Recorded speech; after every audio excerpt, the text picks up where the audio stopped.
GST सुधारों को लेकर कांग्रेस ने मोदी सरकार पर सीधा निशाना साधा है।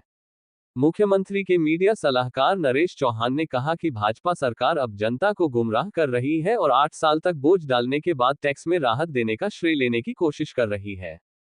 प्रधानमंत्री नरेंद्र मोदी के हालिया जीएसटी सुधारों के ऐलान पर कांग्रेस ने पलटवार किया है। मुख्यमंत्री के मीडिया सलाहकार नरेश चौहान ने कहा कि भाजपा ने 2017 में जल्दबाजी में जीएसटी लागू किया था, जिससे गरीब से लेकर आम आदमी तक प्रभावित हुआ। उस समय राहुल गांधी ने इसे गब्बर सिंह टैक्स कहा था। चौहान ने आरोप लगाया कि बीते 8 वर्षों में 55 लाख करोड़ रुपए जीएसटी से वसूले गए, लेकिन जनता को कोई फायदा नहीं मिला। उन्होंने ये भी कहा कि रूस से सस्ता तेल खरीदने के बावजूद इसका लाभ उपभोक्ताओं तक नहीं पहुंचा। केंद्र से मिलने वाला जीएसटी शेयर कोई एहसान नहीं बल्कि राज्यों का अधिकार है। उन्होंने याद दिलाया कि पूर्व भाजपा सरकार को 5 साल में 13,000 करोड़ रुपए मुआवजा मिला था, लेकिन मौजूदा कांग्रेस सरकार को इसका लाभ नहीं मिल रहा, जिससे राज्य को 3,000 करोड़ रुपए का नुकसान हुआ है। नरेश चौहान ने भाजपा से सवाल किया कि 2017 में जीएसटी लागू करते समय किसकी सरकार थी और अब टैक्स कम करने का श्रेय कौन ले रहा है।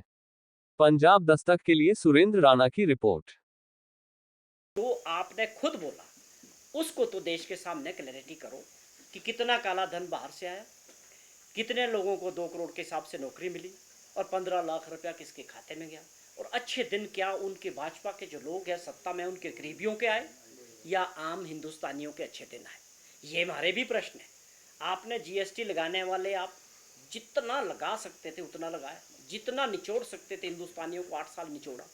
अब आप बोलते हो कि जब हम बड़ा रिफॉर्म्स कर रहे हैं, आप क्या यही रिफॉर्म्स आप 2017 से करते? अपनी गलतियों को छुपाने के लिए देश का विकास रुक गया, लोगों की कमाइयाँ रुक गई, लोगों के पास काम धंधा नहीं है, नौकरियां खत्म हो रही है। तो मुझे लगता है कोई अच्छा अर्थशास्त्री इनको मिला है जिसने इनको गाइड किया है, क्योंकि सरकार के फाइनेंस मिनिस्टर से तो मुझे ये उम्मीद नहीं है। मोदी जी की जो पुरानी टीम थी उनसे मेरे को उम्मीद नहीं थी, क्योंकि वही टीम तो करने वाली थी।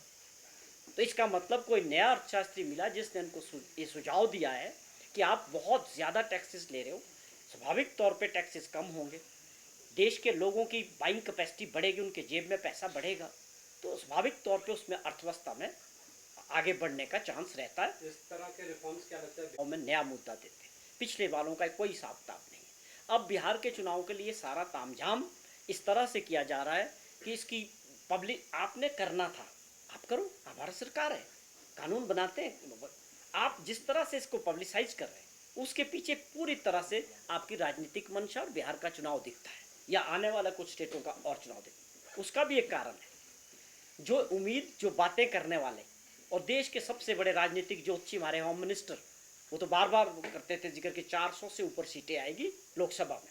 जिस प्रकार वो घट के सीधी 240 पे आई, उससे इनको सेटबैक तो लगा है कि देश की जनता में जो हम चाहते हैं, देश की जनता कुछ और सोचती है। सरकार बन गई, कुछ लोगों को मिला के, वो अलग बात है, लेकिन जो एक इनका आंकड़ा था 400 प्लस का, वो 240 में रुकना वो बहुत बड़ी बात थी और देश की जनता का मूड को वो बता रही थी।